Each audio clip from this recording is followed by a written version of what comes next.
Hey guys, if you're in the same situation as me, you own a jigsaw but not a circular saw, and you really wish to rip long boards in half and cut straight nice pieces out of plywood. Thing is, we all know jigsaws are perfect for cutting curves, but when it comes to cutting straight lines, it's pretty hard to do it by hand. Circular saws almost always comes equipped with a so-called rip fence, which lets you cut a perfect line as long as you have a straight edge. The funny thing is that they are so uncommon on jigsaws. You can barely find any of them. Okay, maybe like the most expensive brands on their most expensive models provide this type of thing, but your average bloke is not gonna buy the most expensive jigsaw he can find. He goes for the cheapest one, which is what I did, or my father did, but I'm gonna buy the same exact model sometime. Anyway, for this project I have like zero preparation. I haven't made any plans. I only have a rough idea in my head and I'm just gonna work from that. So hope you like it. Let's start. So what I have here is some 7mm plywood. I have placed the jigsaw in a corner and I'm gonna trace around the base and extend it by roughly 10 centimeters. Then I'm gonna make a custom shape, which you will see later in the video. I'm not gonna lie, this is not the first time I'm doing this. I have done it twice already. The first base and the second one looked like this. They failed miserably and had to delete a bunch of videos, which kinda sucks. Therefore, I'm not gonna go into great detail on how I made this base. You're just gonna have to sit and watch.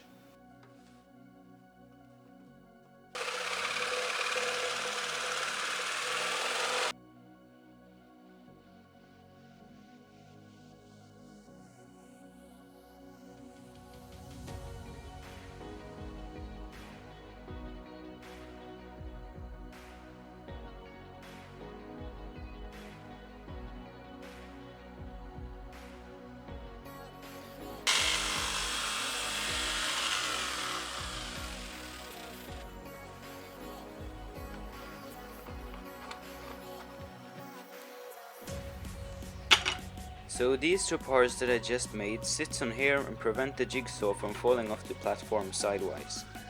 Alright, I have cut out all the parts we need right now, and now we're gonna assemble everything.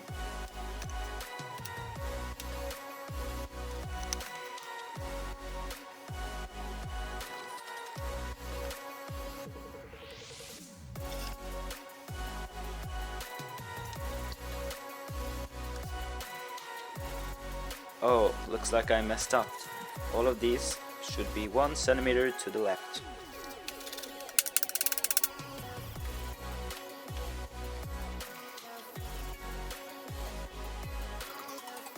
This is how it looks all put together. It took some time to align everything, but now it's nice and square. The clock's 1 AM and it's not a weekend, so I gotta go. I'll let this dry up and harden in the meantime. So I managed to get a few hours to work on this thing, and the first thing I'm gonna do is tweak these ones. Right now they're just a bit too wide and jam up in the system.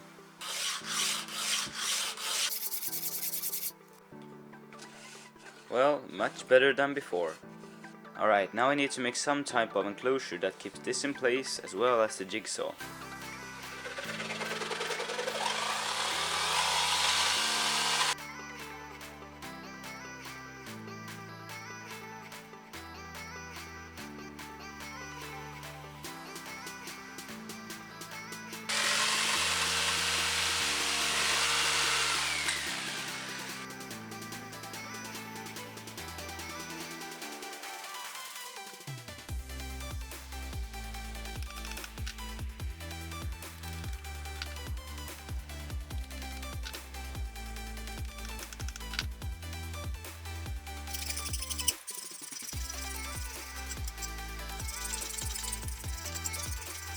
So I had to do some tweaking on this part, but now it fits there perfectly.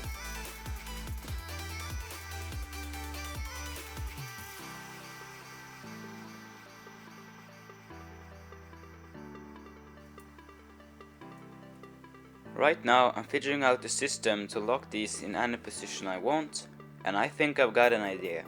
You'll need to make 4 parts where these are half of it. They look like teardrops, measures 3 by 2 centimeters and has a small hole drilled slightly off center. The next type of part is fairly difficult to make, so I suggest you stay focused.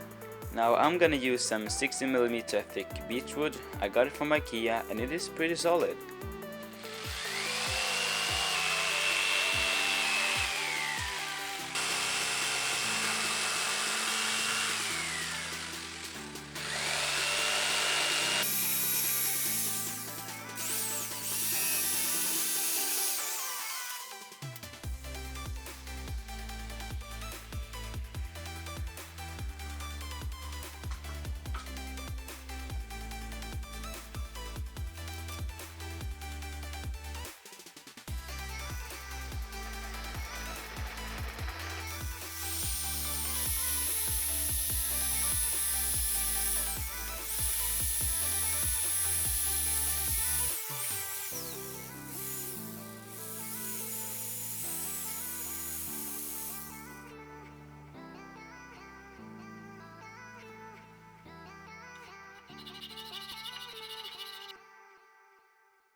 So I refined the shape of one of them, but I still need to fix the other one. Alright, this is what they look like. You may still have no idea what they actually are, but I'm gonna show you. So these parts work in a way that when you pull the lever, it pushes down whatever is underneath it. Once glued in place, it will effectively work as a lock. I'm now gonna make the fence that sits on here, but I just want to tell you that I managed to get these to run smoothly. They were jammed up by the enclosure, but now it runs very nice.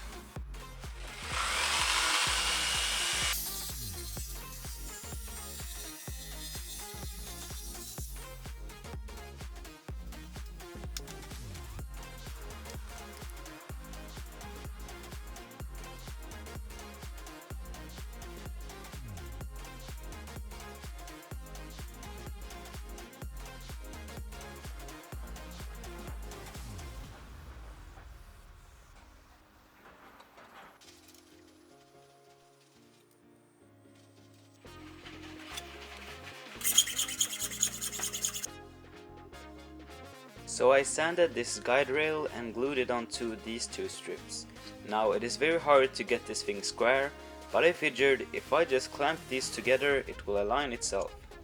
Now if I were to give you just one single tip, then it would be to make these parts L-shaped so that you get more surface area in contact with the guide rail, because even though these stick right now, I don't think you need a whole lot of force to break them. Alright, 18 hours have passed and now the glue has dried completely. As you can see, the sliding mechanism works flawlessly, and all I need now is to glue on the locks, add some finishing touches, and then we're good to go.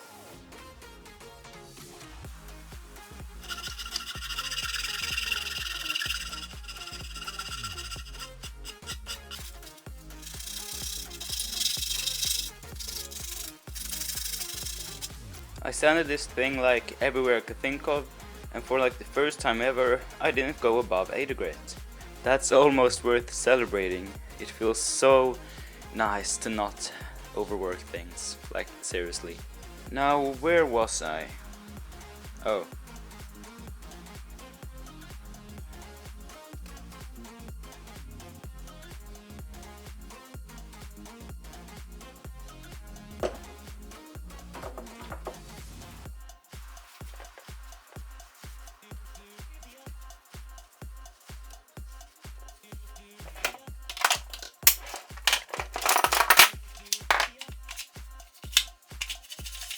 So I just spent some time checking that everything works, but there seems to be one problem. You can easily pull it in this direction, but as soon as you push it in this direction, it locks itself in place, and that's not what we want. I am hoping to solve this problem by attaching a rubber band from here to here.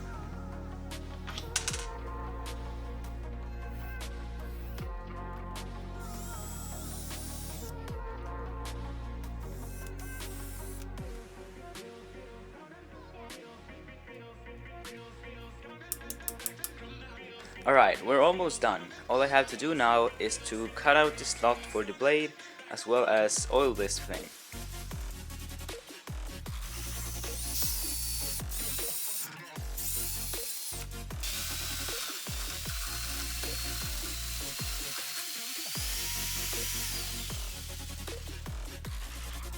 Perhaps you noticed that I just made a zero clearance insert, which will prevent our blade from bending while we're using this thing. Talking about using it, this thing is actually finished. I will put some boiled linseed oil on it once this video is over, but now let's try it out and see if it actually works. So I have this plywood board which needs to be shortened by 6 centimeters. So this is what it looks like from my point of view. You have this hole which gives you an indication where the line is, then you just have to line it up with a zero clearance insert and you're good to go.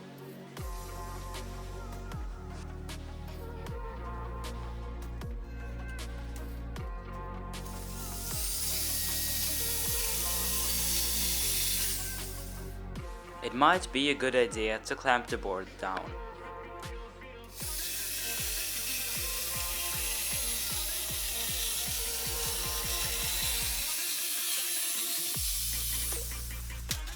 This looks kinda straight to me. I'd say it's working.